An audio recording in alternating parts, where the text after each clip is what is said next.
In the eerie glow of the waning moon, 20 souls huddled in a rickety rowboat, their breaths shallow and hearts pounding with a mixture of anticipation and dread. Captain Obed Marsh, a weathered figure with eyes haunted by the secrets of the sea, stood at the prow, his grip tight on a leaden totem that seemed to swallow what little light remained. It was Walpurgis night, or May Eve, the eve when the veil between worlds grew thin and ancient beings stirred in the depths. According to the South Sea Islanders, this night is when the enigmatic Deep Ones would surface, drawn by rites older than memory.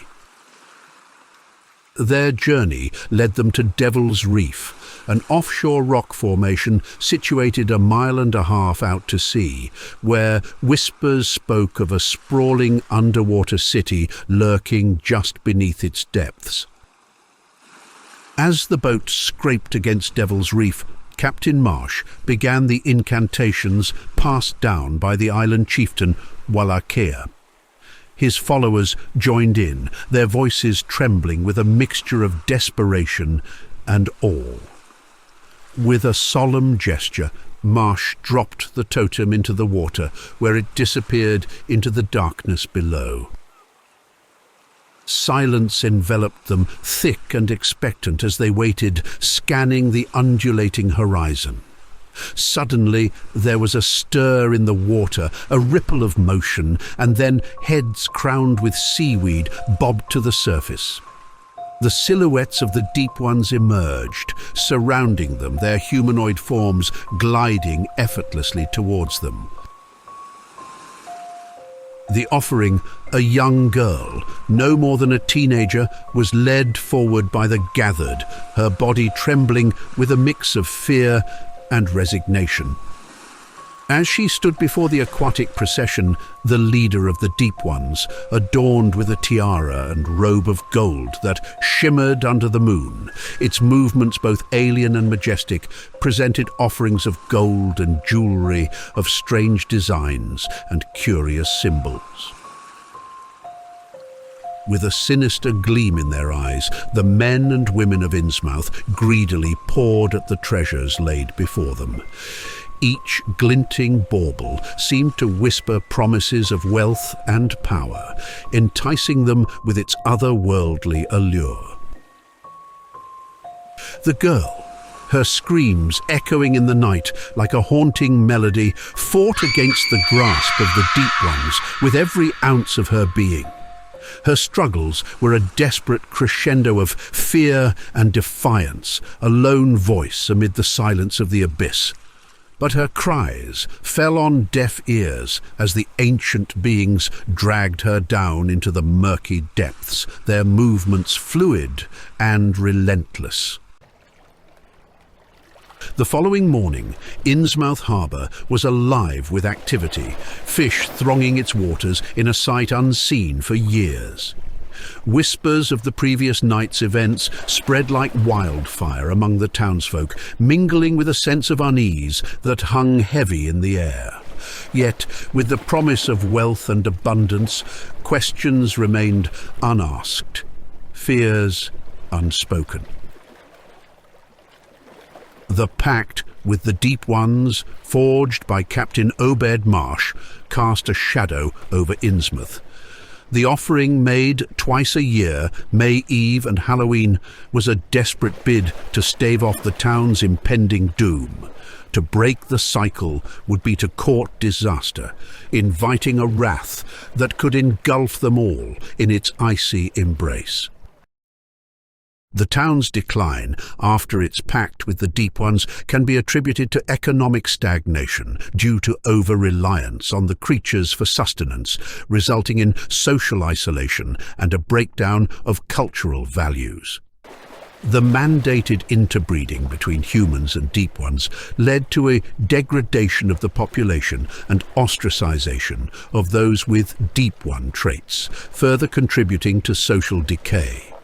Neglect of infrastructure and buildings followed as the town fell into disrepair, haunted by its dark pact, and left a crumbling remnant of its former self. Captain Marsh introduced the veneration of the Deep Ones and their ancient deities through the establishment of the esoteric Order of Dagon, a powerful cult in Innsmouth. With significant political and social influence, its members hold key positions within the town, ensuring the secrecy of their pact with the Deep Ones. Led by a mysterious pastor adorned with a towering gold ceremonial headdress, the cult's rituals are shrouded in arcane practices and involve gruesome sacrifices. Mandating the interbreeding of humans and Deep Ones, these rituals aim to accelerate the transformation of the faithful into Deep One hybrids, promising them eternal life beneath the waves. The transformation of Innsmouth's people was a gradual horror that unfolded in the privacy of homes, behind closed doors and shuttered windows. At first glance, the children of these unholy unions bore the semblance of normalcy, indistinguishable from any other human child. Yet, as the years passed, the inexorable curse of their heritage emerged in traits too alien, too unsettling to be hidden. The descendants of Captain Obed Marsh and the townsfolk who interbred with the Deep Ones bear traits that evoke deep-seated repulsion in those who encounter them. Their once human features contort into grotesque forms, eyes bulging and unblinking, skulls narrow and devoid of hair. Teeth elongate into jagged points, hands and feet transform into clawed appendages with webbing between the fingers, reminiscent of creatures from the depths. Their skin takes on a sickly, rubbery texture, tinged with an eerie blue-grey hue. Among them, whispers abound of Captain Marsh's own daughter, said to display clear amphibian features and don strange jewelry provided by their aquatic kin, serving as a chilling reminder of the sinister pact that binds their fates to the Deep Ones. As these changes became more pronounced, the hybrids found themselves increasingly alienated, their human semblance a mask that slipped with each passing day. The once proud homes of Innsmouth citizens now served as cocoon-like sanctuaries where the hybrids awaited their final transformation. As the hybrids approached the zenith of their transformation, the call of the deep became irresistible.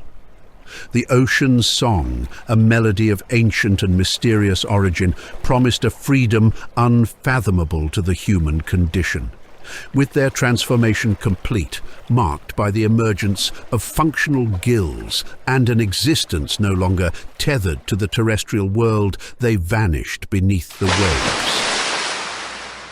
The Deep Ones are ageless, untouched by the passage of time. They are adapted for living in both land and water.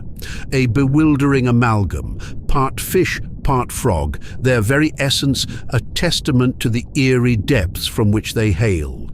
Their skin, a palette of muted greens and blues, carries the sheen of the ocean's abyss, slick and shimmering under the faintest light. Along their spines, delicate ridges fan out, reminiscent of aquatic fins, lending them an almost majestic silhouette against the dark waters. Their limbs, crowned with webbing, betray their dominion over both the deep and the shore. The visages of these beings oscillate between the aquatic and the amphibious. Some bear the elongated, mournful aspect of a fish, while others the wide-mouthed countenance of a frog. Yet all possess eyes like dark orbs, vast and unblinking, harboring a depth of knowledge as unfathomable as the seas they inhabit. Their mouths, broad and lined with a serration akin to the maw of a shark, hint at their predatory nature. Beneath the jawline in some, quiver gills, rhythmically pulsating with each breath of briny air. Beneath the churning waves and beyond the ominous shadow of Devil's Reef, the undersea city of Yahantle lay in wait, a testament to an ageless, submerged civilization. The newly transformed denizens of Innsmouth, now wholly divorced from their humanity, were drawn to this cyclopean hub, a city of such unearthly and terrible beauty that to behold it was to glimpse the very essence of the Deep One's enduring legacy. As they descended through the cold, embracing depths, the city revealed itself in grandeur that defied the limits of human architecture. Immense columns, carved from the living rock of the ocean floor, rose to support structures that seemed to defy gravity and reason. Palaces sprawled across hundreds of terraces, adorned with corals and sea plants of vibrant hues that is lit by an eerie phosphorescent, casting an otherworldly radiance that illuminated the city in an ethereal light. The architecture of Yahantle spoke of its builders' mastery over their environment, a mastery not just of construction, but of harmony with the deep. Every building, every terrace seamlessly blended the natural formations of the ocean with the carefully crafted works of the Deep Ones. It was a city alive with movement, not just of its denizens, but of the very structures themselves, which seemed to grow and adapt like the marine life that encrusted them. The newcomers from Innsmouth wandered through the city in awe, their eyes taking in sights for which their human lives had never prepared them. They moved among the towering palaces and through the vast, open plazas. They passed beneath archways so high and wide that entire vessels could sail through them unimpeded, and they marveled at the great statues that adorned every corner, every nook of the city, monuments to the Deep Ones and their ancient, inscrutable gods. At the heart of the Deep One's culture lies their devout worship of two primary entities, Dagon and Mother Hydra. These beings are akin to deities in the pantheon of the Lovecraftian mythos, embodying the unfathomable and ancient powers of the sea. Dagon, often considered the consort or counterpart to Mother Hydra, is a colossal godlike creature that presides over the Deep Ones. He is depicted as a monstrous figure, towering over humans, with features that echo the aquatic horror of his followers. Dagon is not only a figure of worship, but also a protector and provider for the Deep Ones, ensuring their communities flourish beneath the waves. Mother Hydra plays a complementary role to Dagon, acting as a maternal figure to the Deep Ones. While less is known about her appearance or domain, she is equally revered and is thought to dwell in the depths of the ocean, in the same inscrutable ancient cities as her worshippers. Together, Dagon and Mother Hydra form the theological foundation for the Deep Ones. Their worship is characterized by rituals and sacrifices, often involving humans or other surface dwellers. These practices are integral to the pacts made with human communities, such as Innsmouth, where the Deep Ones exchange their bounties of the sea for sacrifices and new members to join their ranks through a process of transformation and hybridization. For generations, they had observed the surface dwellers with a mixture of curiosity and disdain. To the Deep Ones, humanity was but a fleeting anomaly in the vast expanse of the cosmos. Yet they saw potential in their land-dwelling counterparts, a potential to be harnessed and molded to serve their own inscrutable ends. Their end goal was not one of conquest or domination in the traditional sense. Instead, it was a subtle and gradual assimilation, a merging of worlds that would blur the lines between human and the deep ones. Through interbreeding and manipulation, they sought to create a new order, one where their influence would spread like tendrils through the fabric of human society. And as the surface world continued its oblivious march, the deep ones waited patiently. Their ancient city, a silent sentinel beneath the waves, poised to usher in a new era where the boundaries between land and sea, human and deep one, would fade into obscurity.